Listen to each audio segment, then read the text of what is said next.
Le Tibet, connu sous le nom de « Toit du monde », est une région d'Asie située au point le plus élevé du plateau tibétain, avec une altitude moyenne de 4900 mètres au-dessus du niveau de la mer.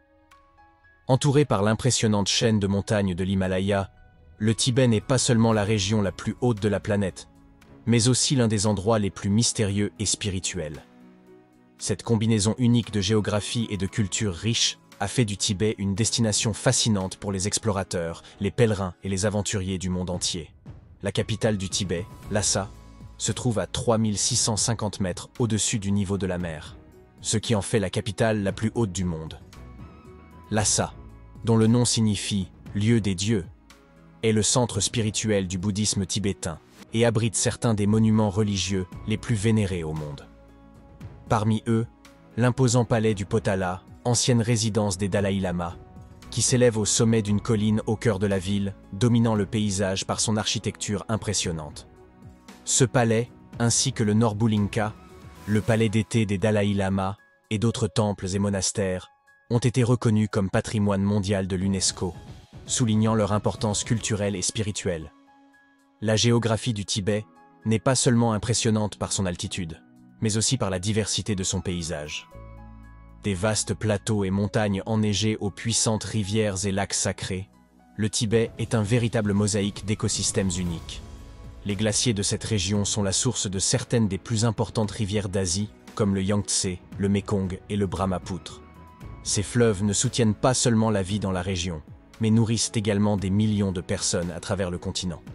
Malgré des conditions climatiques difficiles et une altitude extrême, la vie prospère au Tibet. Les Tibétains, avec leur profond lien avec les montagnes et leurs ancêtres, ont développé une culture qui reflète la sérénité et la magie de ces hauteurs. Le groupe ethnique tibétain a réussi à s'adapter et à prospérer dans cet environnement, tout en maintenant vivantes ses traditions et pratiques spirituelles, profondément enracinées dans la philosophie bouddhiste.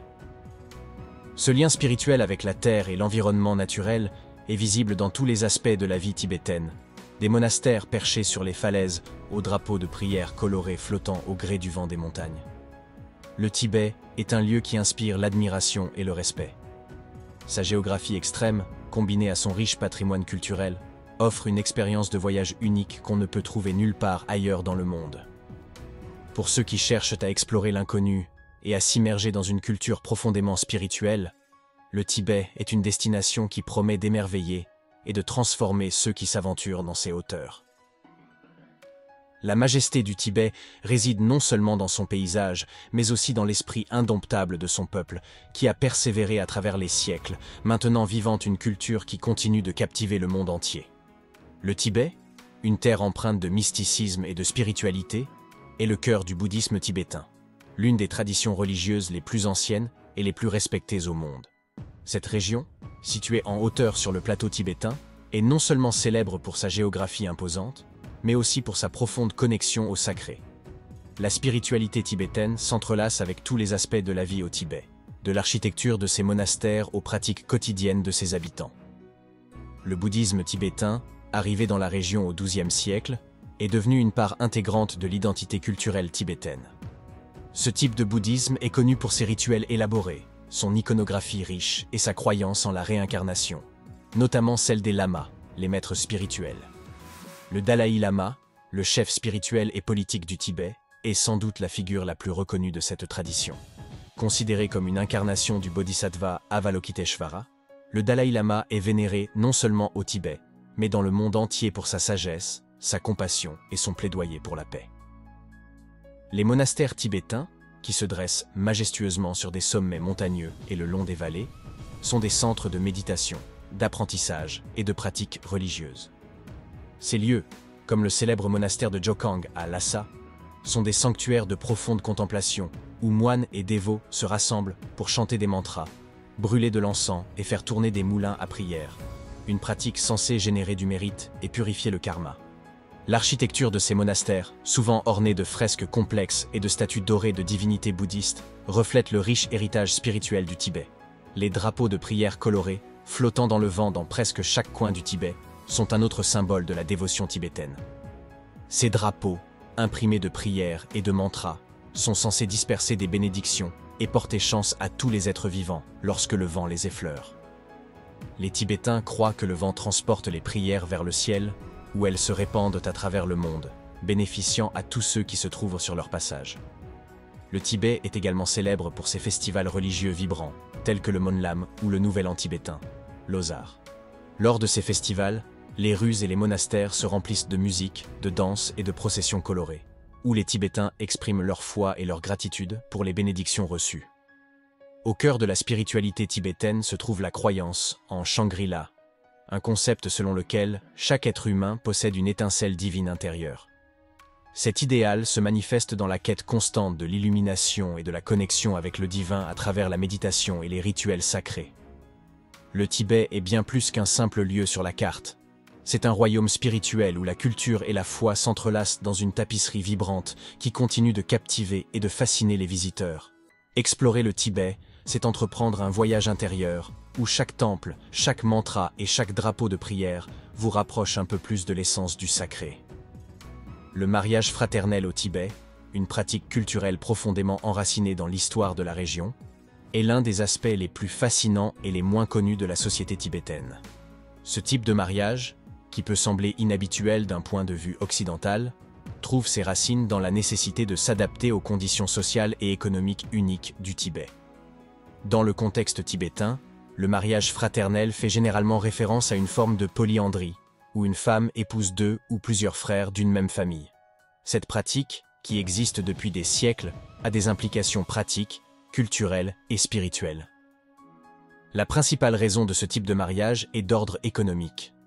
Dans les conditions géographiques et climatiques rigoureuses du Tibet, où les terres arables sont rares et les conditions de vie difficiles, le partage d'une épouse entre plusieurs frères permet de conserver intact l'héritage familial. De cette manière, les propriétés et les terres ne sont pas divisées entre les héritiers, mais restent indivises, assurant ainsi la stabilité économique de la famille. Ce système a également un aspect social et communautaire important. En unissant des frères dans un même mariage, la coopération et l'unité familiale sont favorisées, ce qui est essentiel dans une société où la survie dépend largement du travail en commun. De plus, la polyandrie fraternelle contribue à équilibrer la population, en veillant à ce que toutes les femmes aient la possibilité de se marier et de fonder une famille, ce qui est particulièrement pertinent dans une région où le nombre de femmes disponibles pour le mariage peut être limité. D'un point de vue culturel, le mariage fraternel est également lié aux croyances spirituelles du bouddhisme tibétain. L'idée de partage et d'interdépendance entre les individus est une valeur centrale de la spiritualité tibétaine, et le mariage fraternel peut être perçu comme une extension de ces principes. Dans ce type d'union, l'épouse ne devient pas seulement une partenaire de vie pour ses maris, mais aussi un lien qui renforce l'harmonie et la cohésion entre les frères. Bien que le mariage fraternel ait diminué avec le temps en raison de la modernisation et des changements sociaux, il reste une pratique respectée dans certaines communautés tibétaines.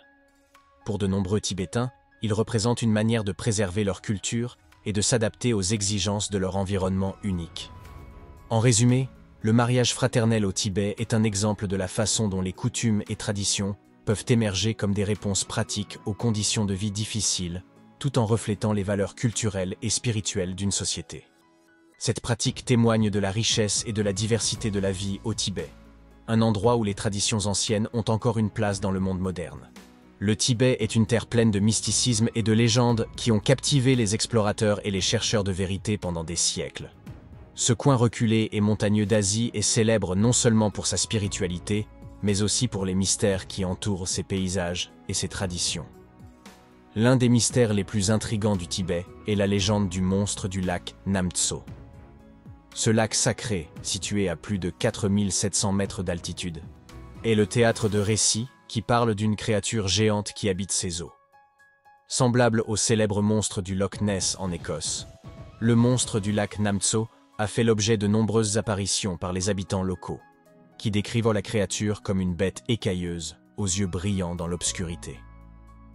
Bien qu'il n'existe aucune preuve scientifique pour étayer l'existence de cet être, la légende reste vivante, alimentant l'imagination de tous ceux qui visitent le lac. Une autre figure énigmatique associée au Tibet est le Yéti, également connu sous le nom d'homme des neiges abominable.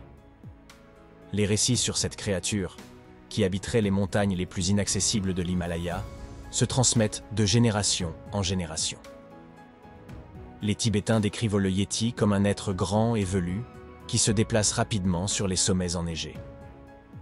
Bien que des expéditions à la recherche du Yéti aient de trouver des empreintes étranges et d'autres signes, son existence reste un mystère non résolu. Le Tibet abrite également des légendes sur des royaumes perdus, tels que Shambhala et Agartha. Shambhala, selon les traditions bouddhistes, est un royaume mystique caché quelque part dans l'Himalaya, habité par des êtres éclairés qui possèdent une connaissance profonde et une sagesse éternelle. Agartha, en revanche, serait un royaume souterrain relié à la surface par des tunnels cachés, où réside une civilisation avancée détenant les secrets de l'univers.